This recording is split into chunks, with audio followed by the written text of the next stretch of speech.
Salut à tous, c'est Emma Petit.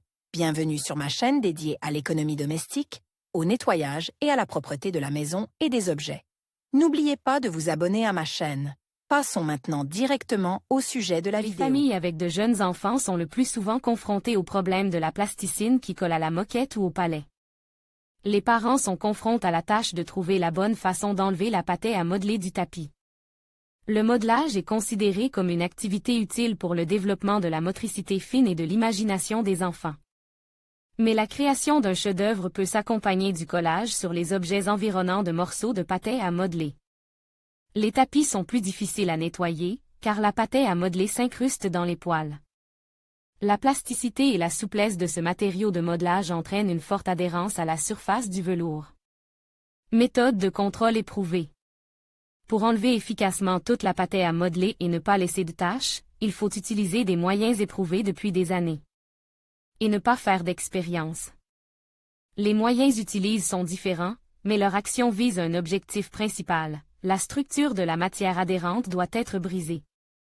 Cela vous permettra de l'extraire de la peluche. Si vous constatez que la masse est fortement incrustée dans la moquette, vous devrez peut-être recourir à des produits de nettoyage agressifs. La première idée qui vient à l'esprit après avoir repéré une tache est de frotter. Il ne faut cependant pas céder à cette envie. Le simple fait de frotter avec une brosse ne peut qu'aggraver la situation et augmenter la surface de la tache. Il existe des méthodes fiables pour éliminer les résidus de pâtée à modeler et les taches qui s'ensuivent. De l'eau savonneuse pour aider. Une méthode efficace consiste à utiliser une solution de savon à lessive concentre. Si le tapis a de longs poils, il suffit de ramasser soigneusement les morceaux collés par le haut. Si les morceaux sont déjà fermement collés, vous pouvez utiliser un objet pointu. Il est nécessaire de gratter, en arrachant autant que possible toutes les particules. Pour éliminer les taches restantes, il est possible de préparer soi-même une solution savonneuse. Un morceau de savon râpé est dilué dans de l'eau chaude. 30 g de copeaux pour 100 ml d'eau suffisent. Attention! Une solution savonneuse permet d'éliminer la plasticine et d'autres contaminants. Toutefois, l'utilisation fréquentée d'une telle solution peut rendre le tapis terne. Le savon liquide prêt à l'emploi, que l'on peut acheter dans n'importe quel magasin, convient également au nettoyage. Pour faciliter l'élimination de la tache, une éponge ou une brosse est utilisée pour l'application. À l'aide du produit, la surface du tapis est frottée avec un peu de force. En fonction de la complexité de la contamination, la procédure est répétée plusieurs fois. Les restes de mousse sont enlevés à l'aide d'un chiffon humide. Exposition au froid. Une autre méthode permet d'apporter une réponse complète à la question de savoir comment nettoyer rapidement soi. Même la plasticine de la moquette. La plasticine doit être congelée. À basse température, ses propriétés changent et les morceaux collés deviennent durs. Dans cet état, la plasticine acquiert la capacité de s'effriter. Il ne sera alors pas difficile de l'enlever de la surface. En hiver, vous pouvez sortir le tapis sur la neige, bien le saupoudrer et lui laisser le temps de geler. Retirez ensuite les particules dures du velours à l'aide d'un couteau. S'il n'est pas possible d'appliquer de la neige, de la glace ordinaire provenant du réfrigérateur ou des produits congelés en sachet feront l'affaire. Ils sont appliqués sur la tache, puis immédiatement enlevés de la moquette avec un objet pointu. Chauffer avec un fer à repasser. La méthode opposée au froid est le chauffage à l'aide d'un fer à repasser. Une feuille de papier est placée à l'endroit qui a déjà été nettoyé de la masse principale et un fer à repasser chauffe-passe dessus à plusieurs reprises. Dès que la feuille est sale, elle est remplacée par une feuille propre et la procédure est répétée. Vous pouvez ainsi vous débarrasser de tâches pour lesquelles les autres méthodes étaient inefficaces. Important, si l'on passe le fer à repasser sur la pâtée à modeler mal rangée, celle-ci fondra et, à l'état liquide, elle occupera une surface encore plus grande. Cette méthode ne convient donc qu'aux tâches résiduelles. L'action du solvant. Il sera utile de savoir comment nettoyer le palais de la pâtée à modeler à l'aide d'un solvant. L'alcool, l'essence, l'acétone, le white spirit, tous les produits similaires font l'affaire. Ils ont un effet destructeur plus ou moins important sur la structure de la pâtée à modeler. Enlevez-la avec un disque de coton légèrement imbibe de solvant. Pour obtenir des résultats, il sera nécessaire d'effectuer l'opération plusieurs fois. N'oubliez pas de surveiller la réaction non seulement de la pâtée à modeler, mais aussi du palais lui-même. En fonction de sa qualité et de sa composition, il peut y avoir un changement de couleur. Par conséquent, après avoir appris comment retirer la pâtée à modeler du palais, il convient d'agir avec prudence. Aide à la chimie automobile. Tout le secret réside dans la composition du produit de nettoyage pour voiture. Il peut s'agir de solvants et d'agents dégraissants qui aideront à éliminer même les vieilles taches. La forme de diffusion est différente, vous pouvez choisir ce qui vous semble pratique et abordable.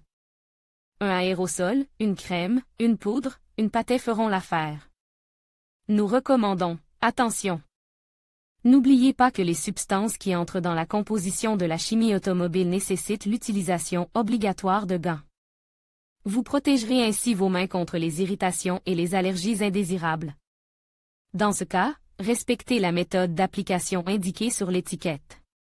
En général, il faut appliquer une certaine quantité de produit sur la surface, attendre le temps spécifié et laver à l'aide d'une éponge ou d'un chiffon humide. Une telle composition garantit l'élimination de la tache de pâtée à modeler. Tapis sans tache.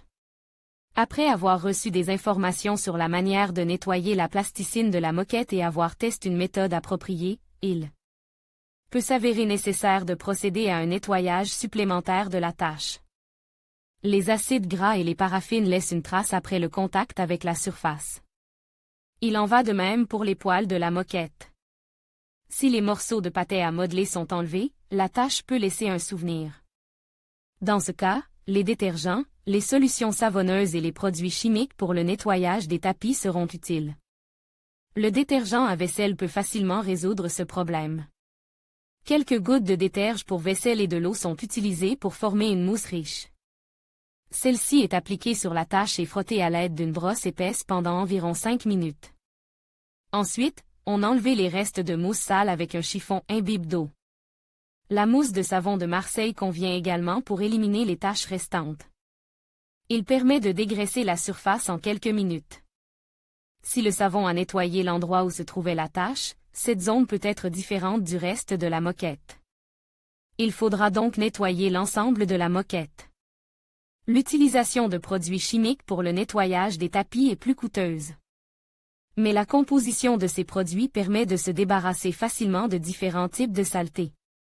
L'utilisation d'un aspirateur laveur garantit la propreté du tapis. Prévenir les taches de pâtée à modeler. Il existe des moyens éprouvés pour éliminer les traces et les taches de pâtée à modeler, mais il est préférable d'éviter qu'elles ne se déposer sur des surfaces indésirables en suivant les recommandations suivantes. Les activités de modelage doivent se dérouler dans des lieux spécialement organisés à cet effet. N'importe quelle table fera l'affaire. Si un tapis se trouve à proximité de la table, il est préférable de le recouvrir d'un film ou d'un papier. Ne laissez pas l'enfant seul ou sans surveillance pendant le modelage. Lors du choix de la pâtée à modeler, il convient de prêter attention à sa composition. Il n'est pas recommandé de l'acheter à base de cire naturelle. N'oubliez pas d'expliquer et de rappeler à l'enfant les règles du jeu avec la pâtée à modeler.